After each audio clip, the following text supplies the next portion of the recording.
I'd like to start with this question.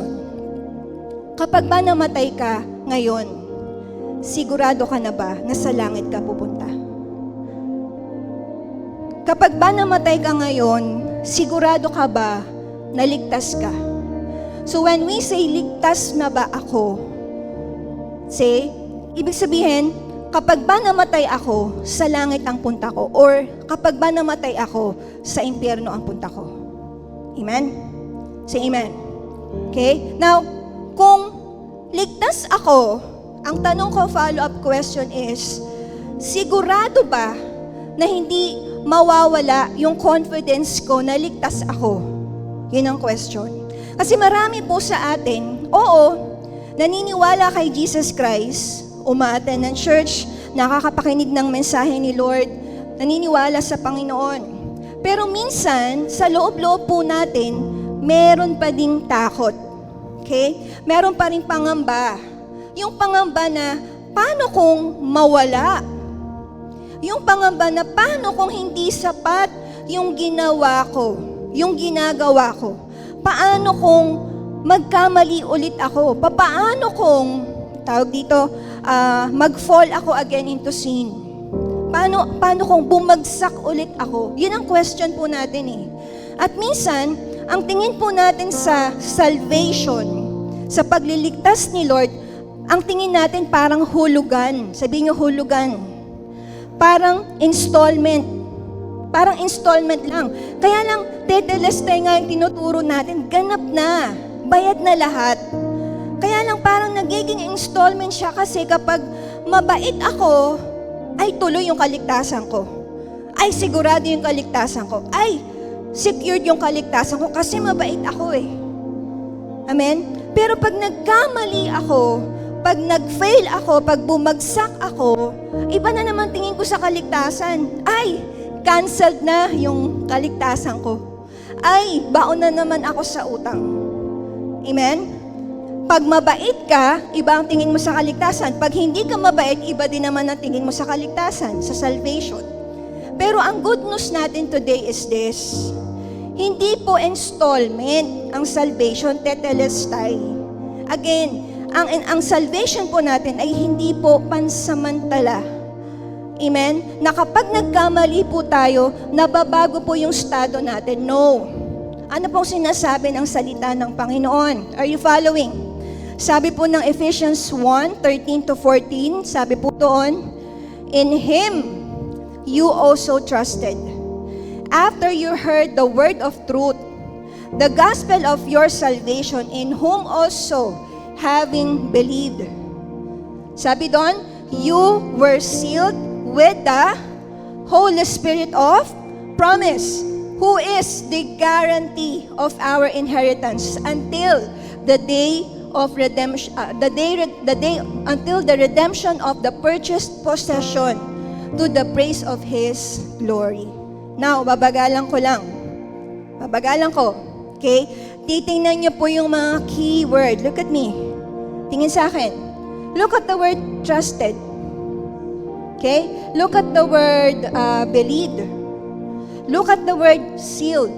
Trusted, believed, sealed. Look at the word Holy Spirit now. Look at the word guarantee. Okay? Tapos, until the redemption, possession, glory.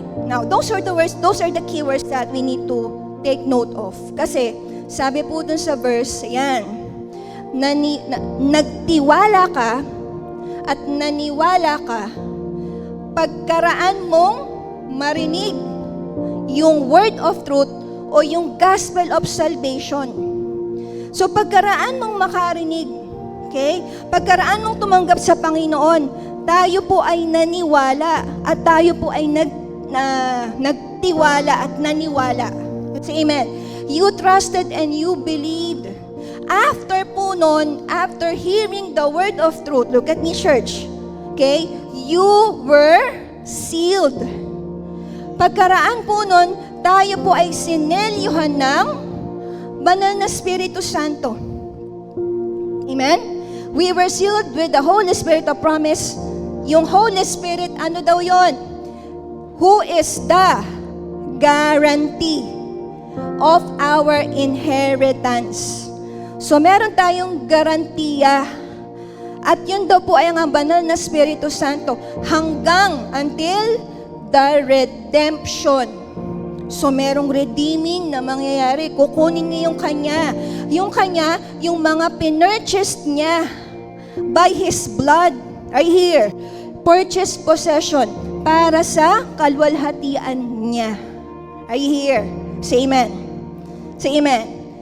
Si Apostle Paul po, okay, sinulat po niyan para po sa Ephesus, yung sulat na yan. At pag binasa mo yung buong chapter 1, para siyang celebration of salvation.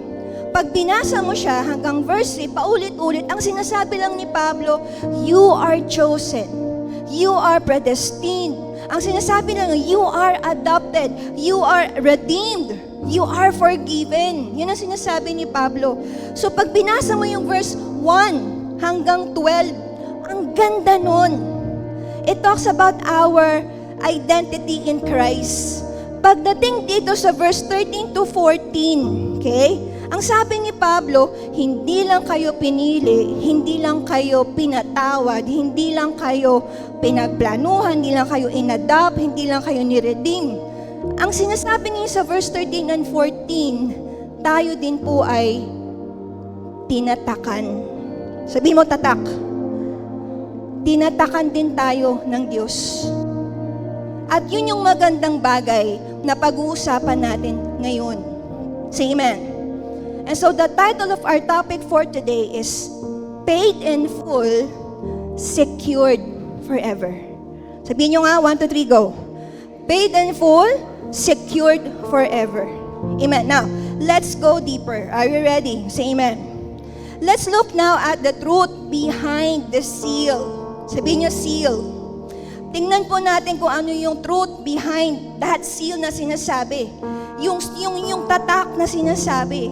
And why this guarantee of salvation changes the way we live. Are you here? Are you ready?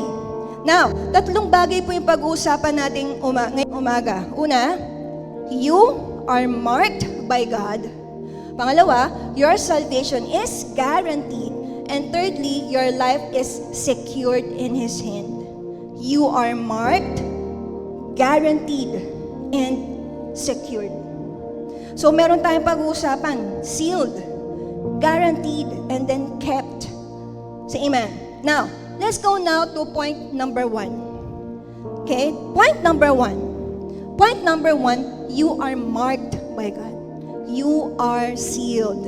Sabi doon sa Ephesians 13, in whom you also trusted, after you heard the word of truth, the gospel of your salvation, in whom also having believed, sabay-sabay, basahin natin.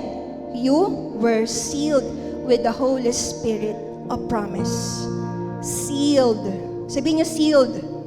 You were sealed with the Holy Spirit. And nung panahon ng Biblia, pag sinabing selyo, pag sinabing seal, ginagamit po yan sa mga official documents. Pag may selyo, ibig sabihin may royal authority. Pag may selyo, ibig sabihin may ownership yan. Mamarkahan yun, ibig sabihin authentic to. Ibig sabihin may nagmamay-ari nito. Ibig sabihin secured to. Amen? Kapag may selyo, may seal, ibig sabihin it belongs to someone who sealed it. Do you understand? Pag may selyo ang letter, diba? May pangalan pa yan eh. Diba? Yung mga certificates, diploma, di ba may selyo yan? Sineselyuhan? Ibig sabihin yung selyong yun, pagmamay-ari yun nung tao nagselyo nun. Kaya kung tayo po ay naligtas na kay Kristo, if we are saved, ang question po natin is this: why do we need the sealing of the Holy Spirit? Kung tayo po ay naligtas na, bakit kailangang selyuhan ka pa? Bakit kailangan ng sealing of the Holy Spirit? Okay? Ang sagot, hindi kulang yung ginawa ni Jesus Christ sa krus. Kasi nung sabi niya sa John 19:30, it is finished. Ang sabi niya doon, tetelestai. Ibig sabihin, tapos na yung redemptive work ni Kristo. Kaya lang, ang sealing po, ang sealing po, hindi dagdag salvation po natin. Yan po ay application. Yan po ay assurance na natapos na ang gawa ni Kristo. Say amen. Say amen. Amen? Bakit? Ba't kailangan may tatak? Ba't kailangang selyuhan? Una, bakit? Dahil ang tao ay merong limitasyon. Kasi ang tao may limitasyon eh. Bakit kailangan may selyo tayo, Pastora? Kasi ang tao kailangan ng assurance. And let's be honest, look at me, church. Ang tao hindi consistent. Diba? May araw strong yung faith natin. Pero may araw na may mga doubts pa rin tayo. May araw ang lakas natin sa temptation. May mga araw na bumibigay din tayo. Kaya kung ang assurance po ng salvation ay nakabase, look at me, sa feelings, o nakabase po sa performance. Amen? Paano kung nung time nung pakaramdam ko, hindi ako ligtas? Paano kung nung pakaramdam ko, ang dami kong maling nagawa? Ibig sabihin, kung lahat po ay doon nakabase, unstable ang tao. Yan sabi ng 1 John 5:13, that you may know that you have eternal life. That you may know. Ang sabi doon sa verse, pansinin po ninyo, that you may know, para alam mo, para hindi ka mag-doubt, para hindi ka uncertain. Kasi ang knowledge, dapat nakabase sa promises ng Diyos. Amen? Hindi nakabase sa pakiramdam. Ephesians 1:13, sabi doon, having believed, you were sealed. Diba? Yung sealing nangyayari the moment a person truly believes in Christ. Kaya, divine act po ng Diyos yung selyuhan ka eh. Upon genuine faith, isa po yan sa divine act ng God. Romans 8:16, the Spirit Himself bears witness with our spirit that we are children of God. Paano ako makakasiguro na talagang ako'y ligtas?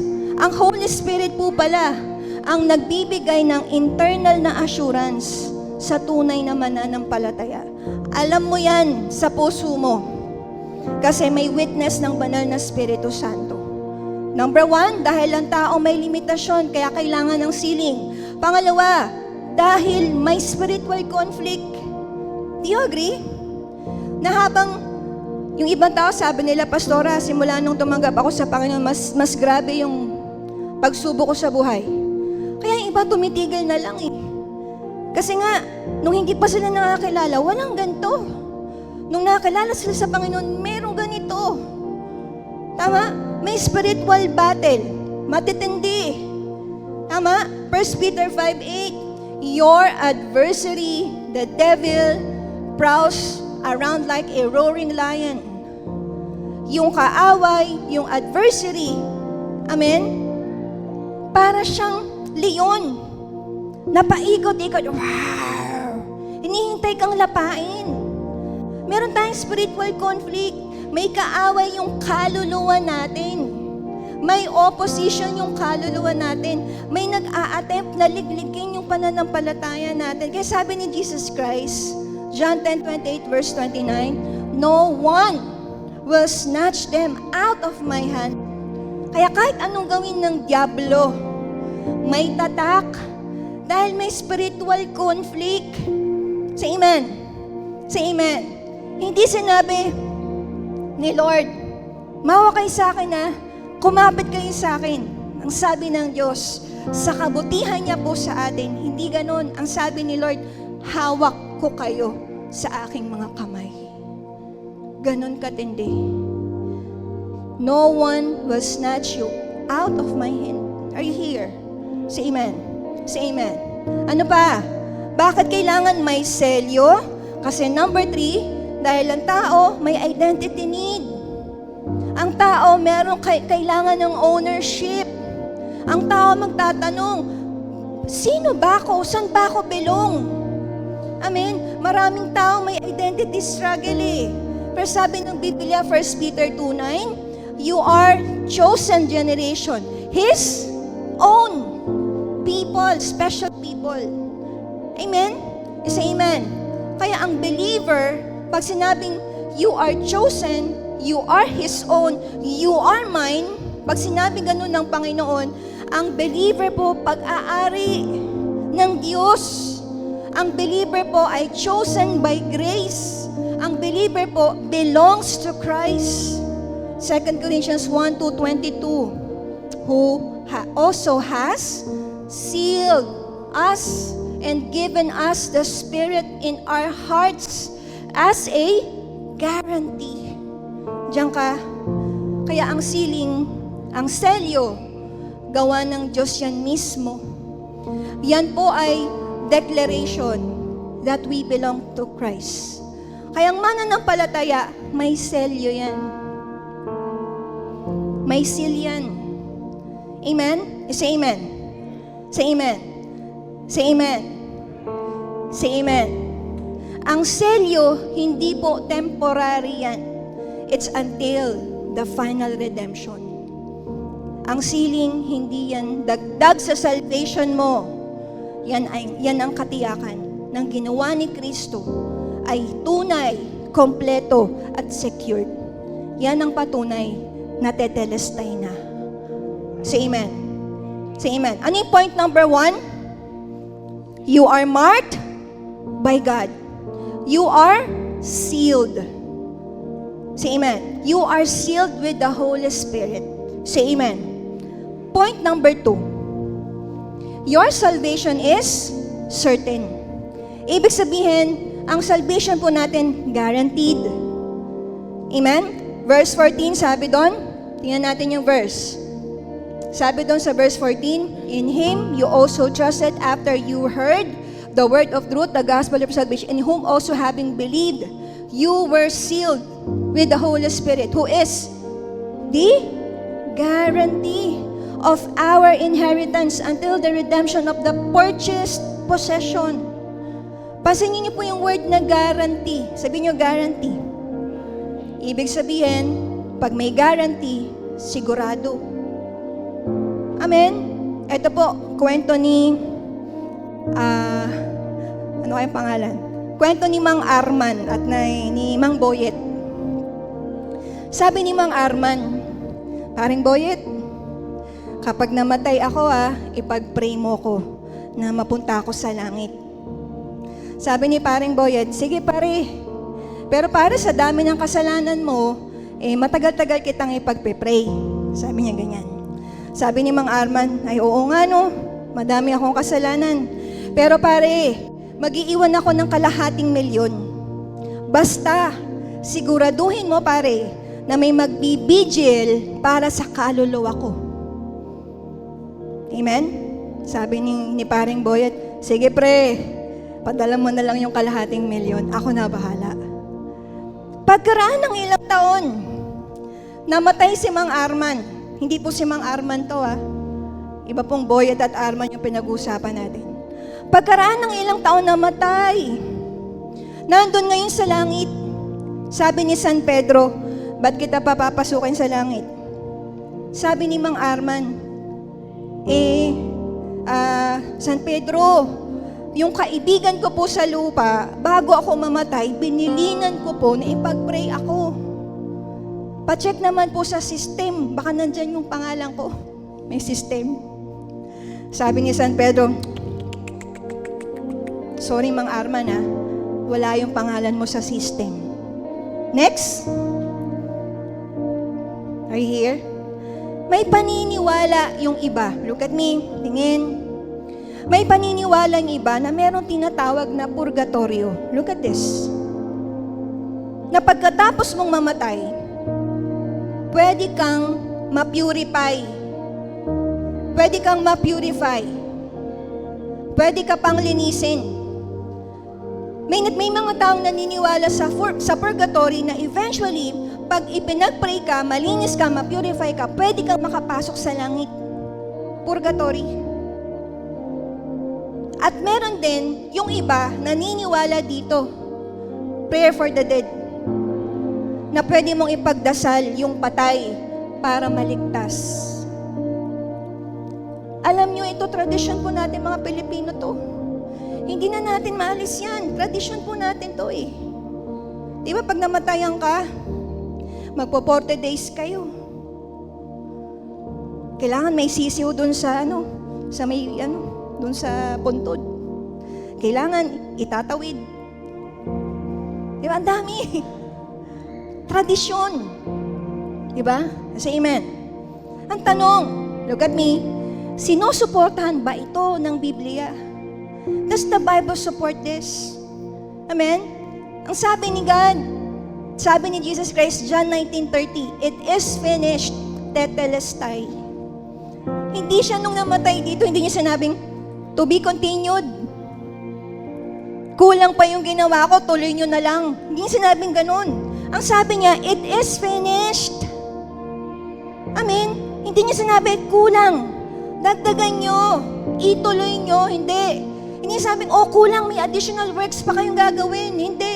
Hindi niya sabi, kulang pa, magpenitensya pa kayo, kulang pa. Magpa-pray kayo pagkatapos yung mamatay. Wala siyang sinabing ganun. Anong sabi niya? Tetelestai. Ang sabi niya, tapos na. Amen? Say amen. Hebrew 10:14. For by one offering, He has perfected forever those who are being sanctified. Isang sacrifice lang. Isa lang. Hindi mo kailangan ng ibang taong isasakripisyo pa. Isang offering lang, si Jesus lang sa krus. Yun lang, isang sacrifice. Perfected forever na yun. Kaya kung tapos na, yung bayad ni Jesus Christ, kung tetelestai na, wala nang kailangang bayaran. Amen? Pagkatapos mong mamatay, are you here? Say amen. Let's open our mind on this. Wala po sa Biblia ang prayer for the dead. Wala po sa Bible ang purgatory. Kung merong ganun, walang church, walang silbi ang church, walang silbi ang salvation. Are you here? Salvation is decided in this life, not after death. Are you here? Kung ang tao tatanggap sa Panginoon, hindi siya tatanggap pagkatapos siyang mamatay. Kung gusto niya tumanggap sa Panginoon, ngayon siya tumanggap habang buhay siya. Because salvation is decided in this life, not after death. Hindi kapag ka namatay ka pagpipray kita para butaan ng langit. Hindi. Habang buhay ka, magdesisyon ka, tumanggap sa Panginoon. Are you here? Habang buhay pa, patanggapin niyo sa Diyos. Dahil pag namatay na sila, sino magdedesisyon? Tapos na. Say amen. Hebrew 9:27, as it is appointed for men to die once. Ilang beses mamamatay ang isang tao? Isa. After this, the judgment. Say amen? Hindi sinabi, after this, purification. Hindi sinabing after this, purgatory. Hindi sinabi na after this, second chance. Ano sabi? It is appointed for men to die once, but after this, the judgment. Pag namatay ng tao, haharap siya sa judgment ng Panginoon. Say amen. What comes next? Judgment.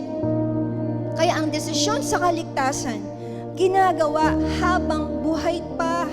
Hindi pagkatapos mong mamatay. Because there's no second chance after death. Say amen. There's no second chance after death. Pansinin niyo po yung kwento ng rich man at saka ni Lazarus. Sabi nung rich man, sabi ni Lazarus, between us and you, there is a great gulf fixed, so that those who want to pass from here to you cannot. Sabi ni Lazarus, may malaking pagitan na hindi pwedeng tawirin. May malaking pagitan na hindi pwedeng itawid. Hindi mo pwedeng tawirin. Hindi ka pwedeng mag-cross over from there to us. Hindi, sabi ni Lazarus, you cannot go from there to here. No, sabi niya. Hindi pwede. There is fixed gulf. Merong malaking maging pagitan. Ibig sabihin, fix na ang destiny. Pagkatapos ng buhay, look at me church, walang transfer. Pagkatapos ng buhay, walang adjustment, wala sa Biblia, wala kang makikitang utos o halimbawa na ipinagdasal ang patay para maligtas. Walang ganun. Bati pa ba tayo? Say amen. Ay, naintindihan niyo po ako? 2 Corinthians 6:2. Now is the accepted time. Ano ang katanggap-tanggap na panahon para sa atin? Now. Now is the day of your salvation. Kailan ang accepted time? Kailan ang day of salvation? Hindi sinabing after death. Ang sabi ng Bible, ngayon. Kung tatanggap sa Lord, dapat ngayon.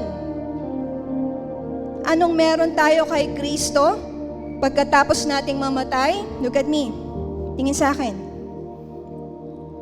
One day, si Mang Jess namatay.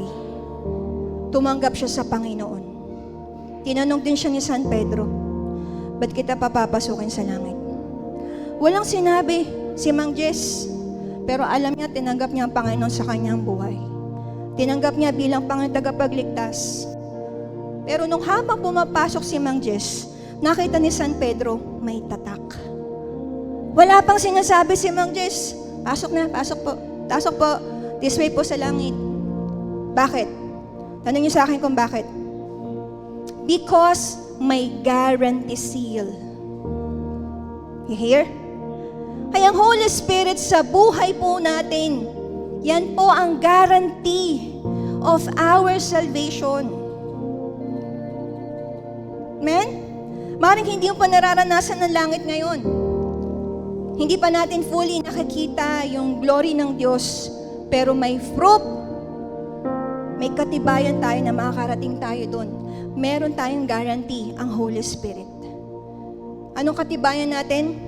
Hindi bagay, hindi lugar, hindi feeling, persona ng banal na Espiritu Santo. Say amen.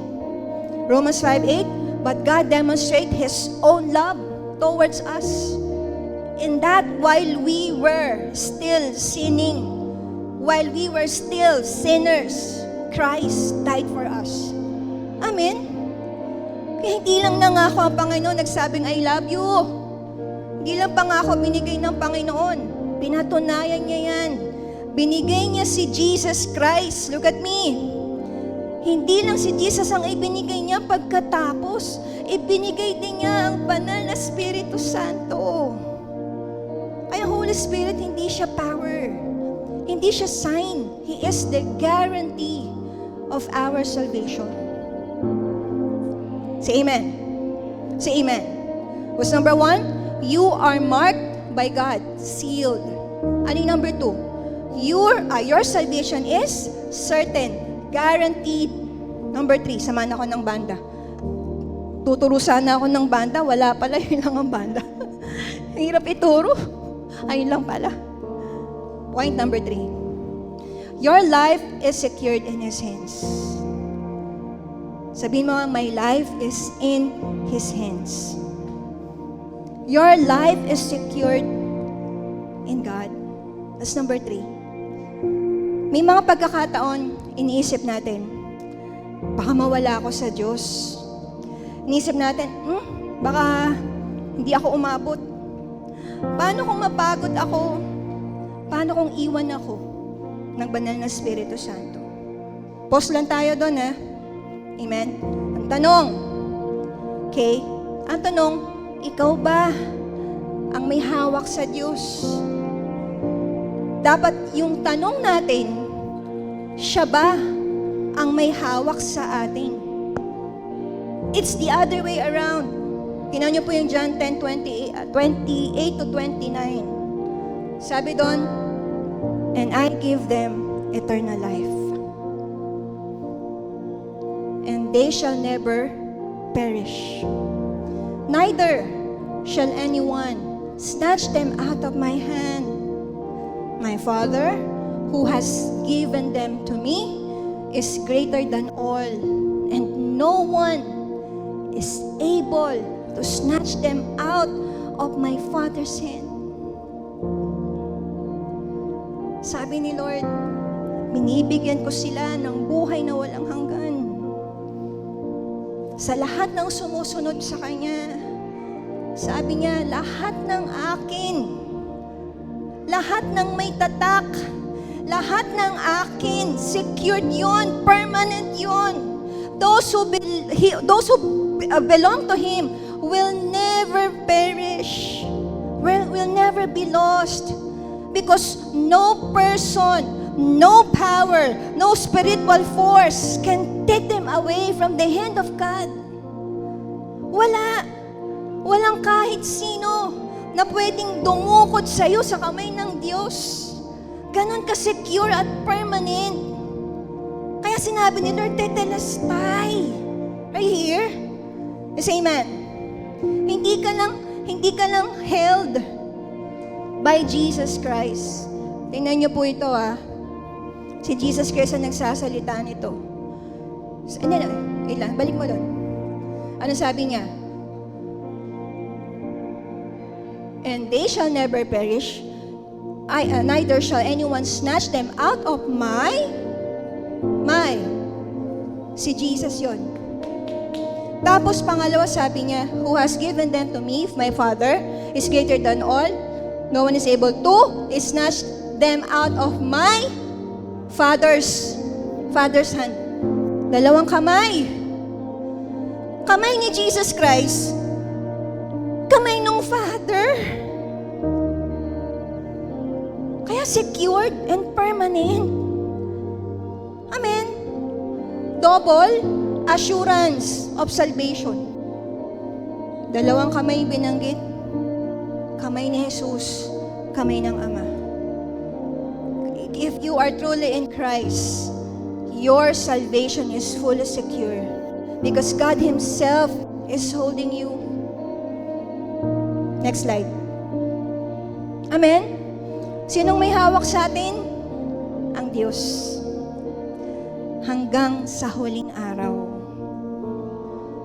Amen? Kaya yung kaligtasan natin hindi nakadepende sa performance natin.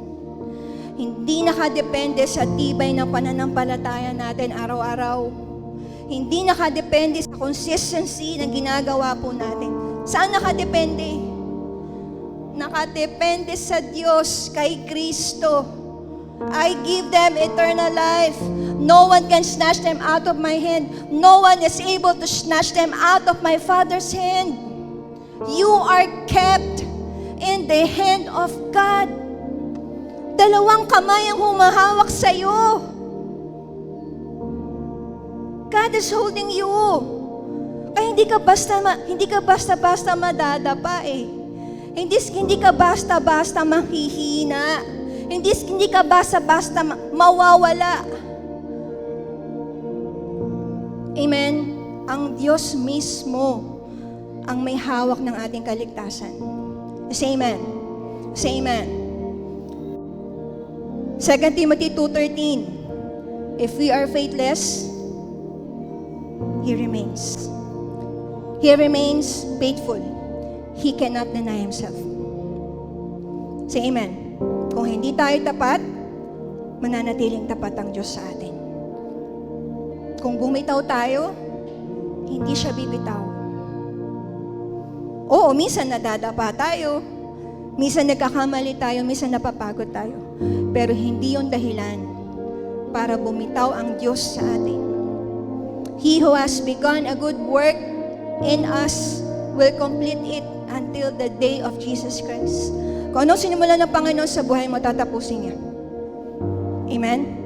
Say amen. And one of our midweek, tapos na po ako. Ano yung tatlo? You are marked by God. Number 2, your salvation is certain. Number 3, you are kept by God. Tatlong punto, sealed, guaranteed, and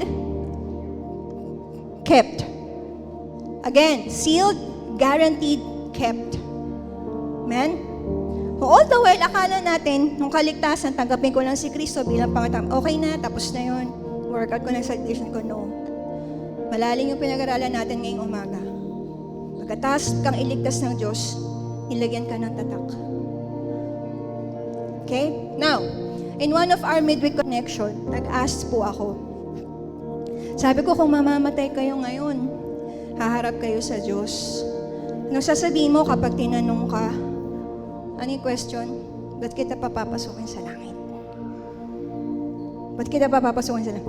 Nandun ka, nung nag-midweek connection tayo. Ba't kita papapasukin sa langit? Sabi ni San Pedro.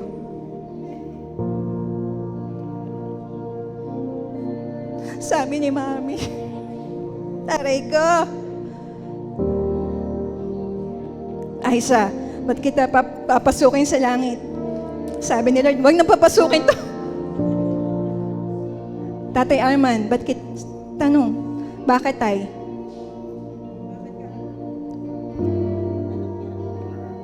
Sabi ni tatay, ha? Kuya Boyet, ba't ka papapasukin sa langit? Meron na akong seal. Nakasil na. May selyo na daw siya. Gusto mo bang pumasok sa langit? Ayoko po. Grabe kayo. Amen? Ayoko po. John, ba't ka papapasukin sa langit? May seal. Tetelestai. Tetelestai. Amen? Remember the story of rich man and Lazarus? Yung sa akin. Bakit kita papapasukin sa langit? Yan yung question na dapat pa nag-iisipan natin. Bakit? Life is short. Do you agree? Dumating yung panahon sa beggar, si Lazarus namatay. Dumating yung panahon ng rich man, namatay din. Nagulat yung mayaman. Ang ganda ng buhay niya sa lupa, pero pagdating nung kamatayan niya, nandun siya sa Hades. Nakita niya ngayon si Lazarus, nasa tabi ni Abraham. Amen? Say amen. Kaya ang buhay natin, we live in a life of uncertainty. Di mo alam kung kailan ka mawawala, kung bukas buhay ka pa. Tama? Say amen. Di mo alam kung hindi natin hawak yung panahon. Both Lazarus and the rich man, they aren't warned of their death. Hindi nila alam kailan sila mamamatay. Hindi sila handa. Amen? Because why? Church, life is short. Pag natin sabihin, may bukas pa. May panahon pa. Hindi natin sigurado. Ano pa? Hell is real. Life is short, hell is real. Dinescribe ng Bible ang hell as place of torment. Sabi nung rich man, nung makita niya si Lazarus nandun sa tabi ni Abraham, Father Abraham, sabi niya ganyan, have pity on me, sabi niya ganyan. Send Lazarus to dip the tip of his finger into my mouth. Sabi niya ganun. Sabi mo naman si Lazaro, isaw-saw yung kamay niya doon sa dila ko para ako'y malamigan. Sabi ganyan. Imagine gaano kainit. Even the rich man asked, kahit dampian lang ng tubig, yung bibig ko, para maibsan lang yung hirap ko doon. Amen? For the wages of sin is death. Ganong kaseryoso ang kasalanan ng tao. Ang kabayaran ng kasalanan, kamatayan. And sin is like virus spreading to every individual through different forms. Ang sin ang naghiwalay sa atin sa Diyos. Ang sin ang naglagay bakit may pagitan ng Diyos at ang tao. Wala pong purgatory dyan. Ang nasa gitna nun, Hades. Ano sabi ng verse? And beside all this, sabi nila, between us there is a great chasm has been set in place. So no one who want to go from here to you cannot, nor can anyone cross over from there to us. Sabi ni rich man, kung final na pala to, na pagkatapos kong mamatay, after this is judgment, sabi ng rich man, Lord, Hindi pala kahit yung tip lang ng finger ni Lazarus, igaganon, hindi pwede. Sabi nung rich man, Lord, final na pala. Sabi niya, God, isa na lang request ko. Pwede ba papuntahin mo si Lazarus sa pamilya ko? I still have 5 brothers. Sabi niya ganyan. You tell them that hell is real. Sabi sa Bible, no. May mga prophets, may mga messengers na pinapadala ang Panginoon. Hayaan mo silang makinig. Sabi ng rich man, Lord, hindi sila maniniwala kapag walang bumangon mula sa mga patay. Yan ang kwento ng storyang yun. Are you here? Say amen. Say amen. Amen? If hell is real, look at me.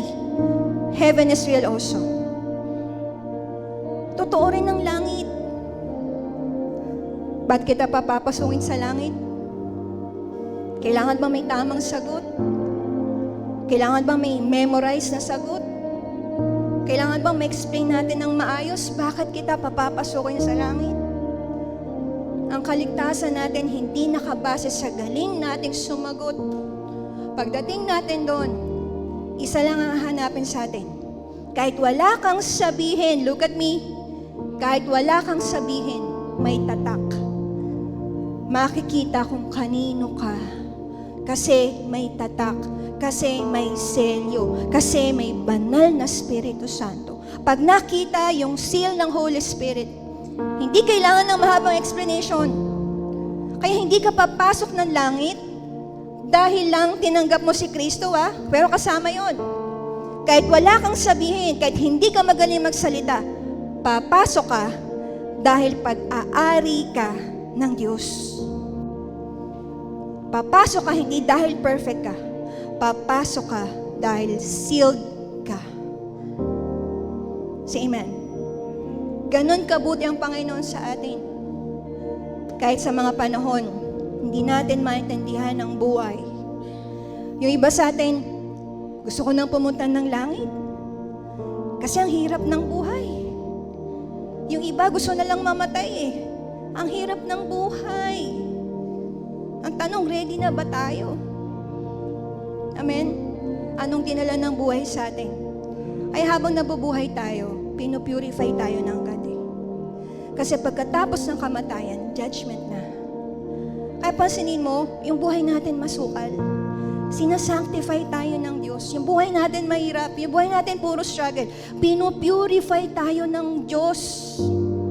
Hanggang sa kanyang pagbabalik. Hanggang sa dulo.